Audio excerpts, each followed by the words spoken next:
ओम गणपते नमः। जानि कठिन शिव चाप विसुरति, चली राखी उर श्यामल मूर्ति। प्रभु जब जात जानकी जानी, सुख स्नेह शोभा गुण खानी। शिव जी के धनुष को कठोर जानकर वे विसुरती मन में विलाप करती हुई हृदय में श्री राम जी की सांवली मूर्ति को रखकर चलीं। शिव जी के धनुष की कठोरता स्मरण आने से उन्हें चिंता होती थी कि ये सुकुमार रघुनाथ जी उसे कैसे तोड़ेंगे। पिता के प्रण की स्मृति से उनके हृदय में क्षोभ था, इसलिए मन में विलाप करने लगीं। प्रेमवश ऐश्वर्य की भी स्मृति हो जाने से ऐसा हुआ। फिर भगवान के बल का स्मरण आते ही वे हर्षित हो गईं और सांवली छवि को हृदय में धारण करके चलीं। प्रभु श्री राम जी ने जब सुख स्नेह शोभा और गुणों की खान श्री जानकी जी को जाती हुई जाना, परम प्रेम में मृदु मसिकिन्नी, चारु चित्त भीति लिखिलिन्नी। गई भवानी भवन बहोरी, बंदी चरण बोले कर जोरी। तब परम प्रेम की कोमल स्याही बनाकर उनके स्वरूप को अपने सुंदर चित्त रूपी भित्ति पर चित्रित कर लिया। सीता जी पुनः भवानी जी के मंदिर में गईं और उनके चरणों की वंदना करके हाथ जोड़कर बोलीं, जय जय गिरिवर राज किशोरी, जय महेश मुख चंद चकोरी। जय गज बदन खडानन माता, जगत जननी दामिनी दुति गाता। हे श्रेष्ठ पर्वतों के राजा हिमाचल की पुत्री पार्वती, आपकी जय हो जय हो। हे महादेव जी के मुख रूपी चंद्रमा की ओर टकटकी लगाकर देखने वाली चकोरी, आपकी जय हो। हे हाथी के मुख वाले गणेश जी और 6 मुख वाले स्वामी कार्तिकेय जी की माता, हे जगत जननी, हे बिजली की सी कांति युक्त शरीर वाली, आपकी जय हो। नहीं तब आदि मध्य अवसान, अमित प्रभाव वेद नहीं जाना। भव भव भव पराभव कारणी, विश्व मोहनी सबस विहारणी। आपका न आदि है, न मध्य है और न अंत है। आपके असीम प्रभाव को वेद भी नहीं जानते। आप संसार को उत्पन्न पालन और नाश करने वाली हैं, विश्व को मोहित करने वाली और स्वतंत्र रूप से विहार करने वाली हैं।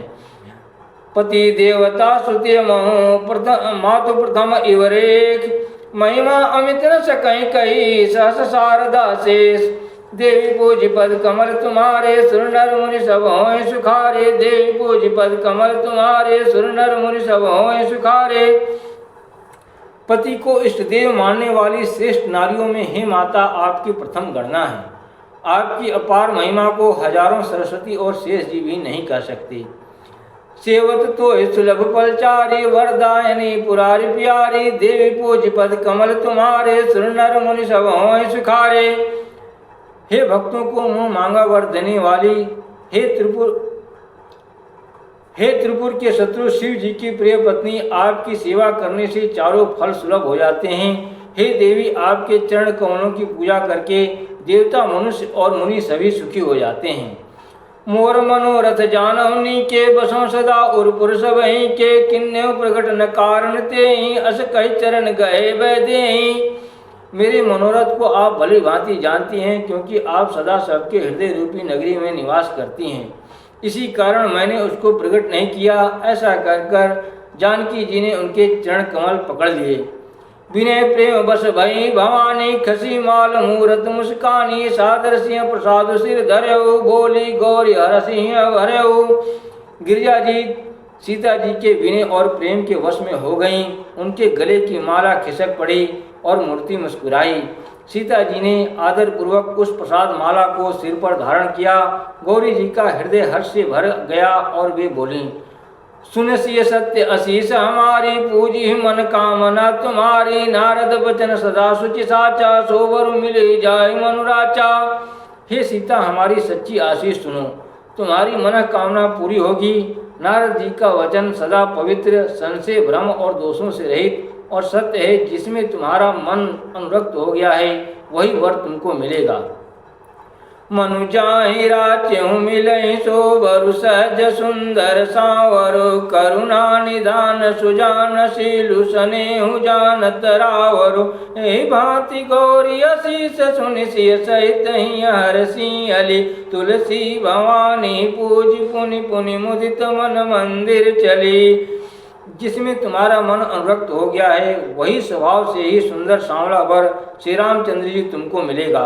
वह दया का खजाना और सुजान सर्वज्ञ है, तुम्हारे शील और स्नेह को जानता है। इस प्रकार श्री गौरी जी का आशीर्वाद सुनकर जानकी जी समेत सब सखियां हृदय में हर्षित हुईं। तुलसीदास जी कहते हैं, भवानी जी को बार बार पूजकर सीता जी प्रसन्न मन से राजमहल को लौट चली। जानी गौरी अनुकूल सिया ही हर सुन जाय कही, मंजुल मंगल मूल बाम अंग पर कन लगे। देवी पूज पद कमल तुम्हारे, सुर नर मुनि सब होय सुखारे। देवी पूज पद कमल तुम्हारे, सुर नर मुनि सब होय सुखारे। गौरी जी को अनुकूल जानकर सीता जी के हृदय को जो हर्ष हुआ वह कहा नहीं जा सकता। सुंदर मंगलों के मूल उनके बाएं अंग फड़कने लगे। हृदय सराहत सियल नाई, गुर समीप गवने दो भाई। राम कहा सब कौशिक पाई, सरल स्वभाव अछुअत छल नाही। हृदय में सीता जी के सौंदर्य की सराहना करते हुए दोनों भाई गुरु जी के पास गए। श्री रामचंद्र जी ने विश्वामित्र जी से सब कुछ कह दिया,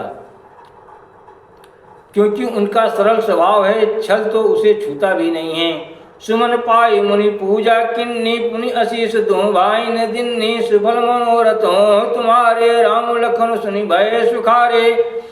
फूल पाकर मुनि ने पूजा की, फिर दोनों भाइयों को आशीर्वाद दिया कि तुम्हारे मनोरथ सफल हों। यह सुनकर श्री राम लक्ष्मण सुखी हुए। करी भोजन मुनि बर विज्ञानी, लगे कहन कछु कथा पुरानी। विगत दिवस गुरु आयुष पाई, संध्या करन चले दो भाई। श्रेष्ठ विज्ञानी मुनि विश्वामित्र जी भोजन करके कुछ प्राचीन कथाएं कहने लगे।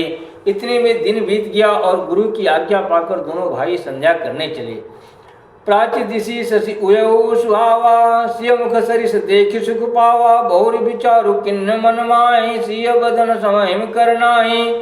उधर पूर्व दिशा में सुंदर चंद्रमा उदय हुआ। श्री रामचंद्र जी ने उसे सीता के मुख के समान देखकर सुख पाया। फिर मन में विचार किया कि यह चंद्रमा सीता जी के मुख के समान नहीं है। जन्म सिंधु पुनि बंधु विषु, दिन मलिन सकलंक। सिय मुख समता पाव किमी, चंदु बापुरो रंक। देवी पूज पद कमल तुम्हारे, सुर नर मुनि सब होय सुखारे। देवी पूज पद कमल तुम्हारे, सुर नर मुनि सब होय सुखारे। खारे समुद्र में तो इसका जन्म, फिर उसी समुद्र से उत्पन्न होने के कारण विष इसका भाई। दिन में यह मलिन शोभाहीन निस्तेज रहता है और कलंकी काले दाग से युक्त है। बेचारा गरीब चंद्रमा सीता जी के मुख की बराबरी कैसे पा सकता है।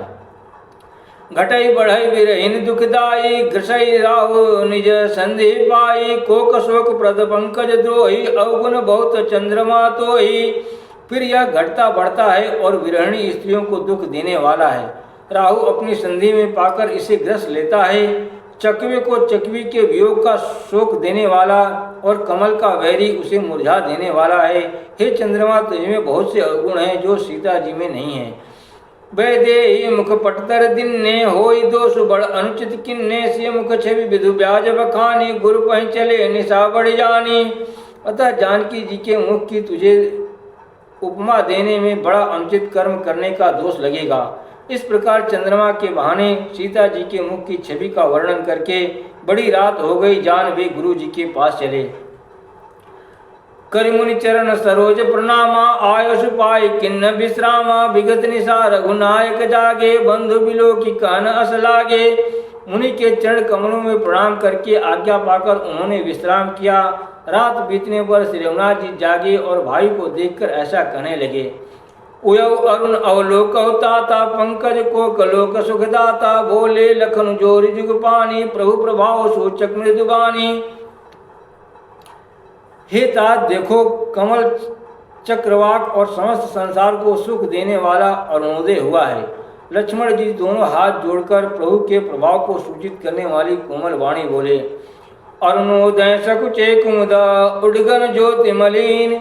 जिमि तुम्हारा आगमन सुनी, भय नृपति बलहीन। देवी पूज पद कमल तुम्हारे, सुर नर मुनि सब होय सुखारे। देवी पूज पद कमल तुम्हारे, सुर नर मुनि सब होय सुखारे। अरुणोदय होने से कुमुदिनी सकुचा गई और तारा गणों का प्रकाश फीका पड़ गया। जिस प्रकार आपका आना सुनकर सब राजा बलहीन हो गए हैं, देवी पूज पद कमल तुम्हारे सुर नर मुनि सब होय सुखारे। देवी पूज पद कमल तुम्हारे सुर नर मुनि सब होय सुखारे।